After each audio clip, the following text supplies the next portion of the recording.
देश के दिग्गज फंड मैनेजर से एक हर्षा उपाध्याय साहब, चीफ इन्वेस्टमेंट ऑफिसर इक्विटी के कोटक म्यूचुअल फंड से हमारे साथ कार्यक्रम में हो रहे हैं शामिल।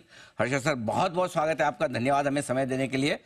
शुरुआत पहले ग्लोबल मार्केट से करते हैं, क्योंकि अमेरिका ने कल डाउ ने फिर से लाइफ हाई बनाया, तो इतना तो रेस्पेक्ट बनता है। तो सर पहले बताएं, अमेरिकी बाजारों का हाल जो ये कुछ तेजी का माहौल बना है, ग्लोबल मार्केट से संकेत हम अच्छे ही लेके चले, कोई रिस्क, डर, खतरा, वो रिसेशन टाइप वो तो नहीं? Good morning Anil ji. Morning. बिल्कुल, जो अगर यूएस मार्केट्स की बात करें वहां पे तो एक बुलिश अंडरटोन बरकरार है, और हमें लगता है कि ये जो एक्सपेक्टेशन है रेट कट का वो भी एक तरफ से हो जाना चाहिए।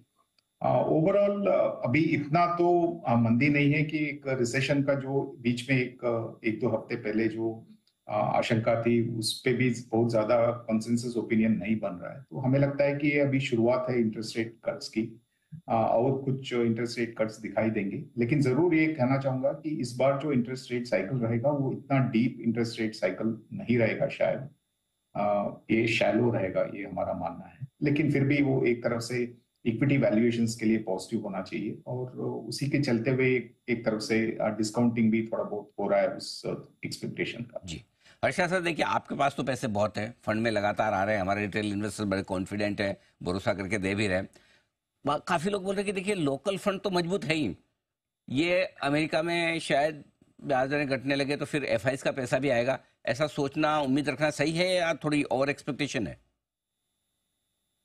कुछ हद तक वो एक्सपेक्टेशन सही है, लेकिन ऐसा भी नहीं है कि जो कुछ अलग ज्योग्राफी में इन्वेस्ट करते हैं या कुछ अलग एसेट क्लास में इन्वेस्ट करते हैं वो इक्विटी में और इंडिया में आ सकते हैं, वो ऐसे भी नहीं रहता। लेकिन जो इंडिया में पैसा आ सकता है उसमें थोड़ा सा बढ़ावा दिख सकता है।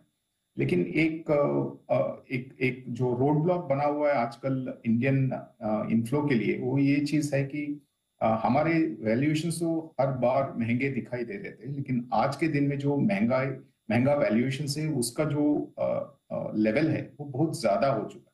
करीब करीब 60 से 80% आगे चल रहे हैं जो एवरेज वैल्यूएशन इमर्जिंग मार्केट का जो वहां से। और अगर आप हिस्टोरिकली देखेंगे ये करीब 40 से 45% आगे चलते थे। तो उस हिसाब से अगर कोई वैल्यूएशन देख के इन्वेस्ट करना चाहता है फॉरेन निवेशक, वहां पे एक थोड़ा दिक्कत है कि इंडिया के जो वैल्यूएशन है वो बहुत महंगे दिखते हैं रिलेटिव बेसिस पे। वही कारण से शायद पिछले अगर 7-8 महीने से अगर आप देखेंगे तो कुछ खास फॉरेन फ्लोज नहीं आए। लेकिन मैं ये भी कहना चाहूंगा कि ऐसा तो नहीं है कि हम पूरा फॉरेन फ्लोज पे डिपेंडेंट है। जैसे आपने भी कहा और हमने भी देखा है, इंडस्ट्री के फ्लोज, डोमेस्टिक इंडस्ट्री के फ्लोज बहुत ही स्ट्रांग है। तो एक तरफ से जो चल रहा है वो तो चलता ही रहेगा, लेकिन अगर फॉरेन फ्लोज आएंगे तो थोड़ा बहुत और सपोर्ट मिल जाएगा मार्केट। बात तो सही है कि थोड़ा वेरिएशन महंगे इस वजह से वो बेचते हैं, लेकिन प्रॉब्लम ये है कि बेचने के बाद वापस फिर 24,000 पे बेचते हैं, 25,000 पे लेने आते हैं। आप तो हैं स्मार्ट, जब वो बेचते हैं तब आप भर भर के ले लेते हैं, तो सारा सपोर्ट लोकल फंड से ही आए। जो फ्लोज आप देख रहे हैं, आपको लगता है कि इंडियन इन्वेस्टर्स के फ्लो म्यूचुअल फंड में जो हैं वो बने रहेंगे और बढ़ेंगे?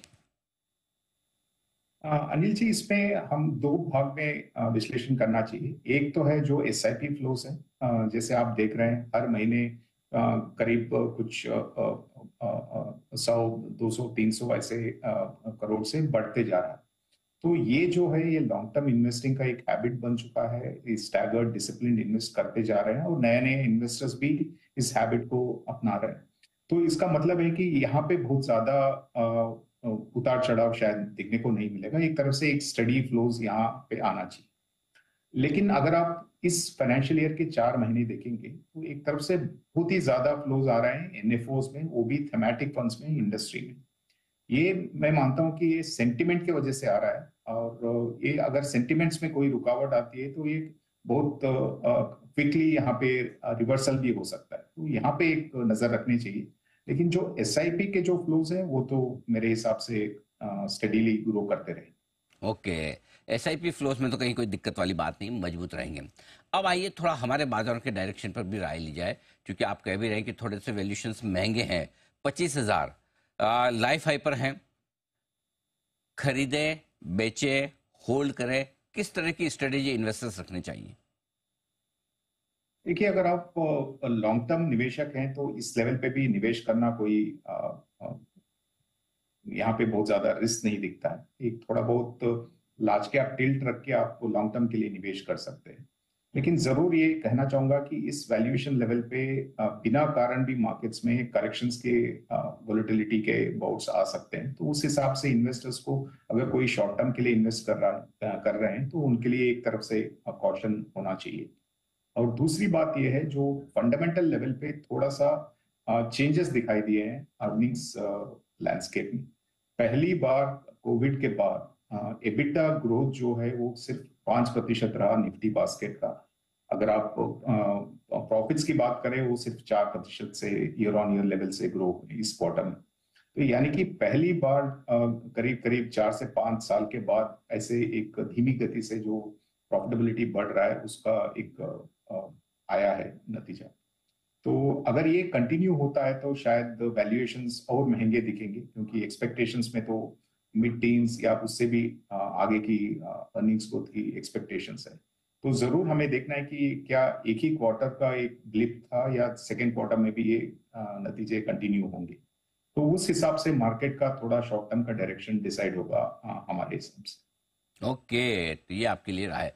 अच्छा, आपने कहा सेलेक्टिवली ही पैसा लगाना चाहिए इस मार्केट में। कहाँ आपको मौके दिखते हैं, कहाँ निवेश करना चाहिए, कौन से सेक्टर्स आपको ठीक नजर आते हैं? देखिए, पिछले एक तिमाही में हमने इंडस्ट्रियल, ऑटो एंसिलरी से थोड़ा बहुत प्रॉफिट बुक करके हम कंजम्पशन, आईटी और बैंकिंग में थोड़ा शिफ्ट किए हैं। ये जरूर इसलिए किए हैं कि डिफेंसिव एक थोड़ा सा पोजीशनिंग करना था हमें मार्केट में। जैसे जैसे वैल्यूएशंस बढ़ रहे हैं, और आपने देखा भी है कि इंडस्ट्रियल्स और ऑटो के वैल्यूएशंस भी बहुत महंगे हो चुके हैं। तो हमारा यही मानना था कि जैसे यहाँ पे कोई भी कारण से करेक्शन स्टार्ट होता है तो वैल्यूएशंस महंगे रहने की वजह से करेक्शन वो डीपर हो सकता है। तो उस हिसाब से हमने थोड़ा सा डिफेंसिव टिल्ट बनाया है पोर्टफोलियोज में, कंजम्पशन, आईटी और बैंकिंग में थोड़ा शिफ्ट किया है। लेकिन ऐसा तो नहीं है कि ऑटो और इंडस्ट्रियल से हम कंप्लीटली बाहर निकल गए हैं। सिर्फ पार्शियल प्रॉफिट बुकिंग हमने की है कुछ पिछले महीनों में। एक बात है, तो काफी कुछ आपके लिए अभी भी मौके हैं कंजम्पशन, बैंकिंग, आईटी स्टॉक्स में पैसा लगाने के। हर्षा सर, बहुत बहुत धन्यवाद आपका समय देने के लिए, और धन्यवाद। ग्लोबल मार्केट्स और हमारे बाजारों पर अपनी राय हमारे दर्शकों के सामने रखने के लिए। कोटक म्यूचुअल फंड के CIO इक्विटी हर्षा उपाध्याय साहब। 24,000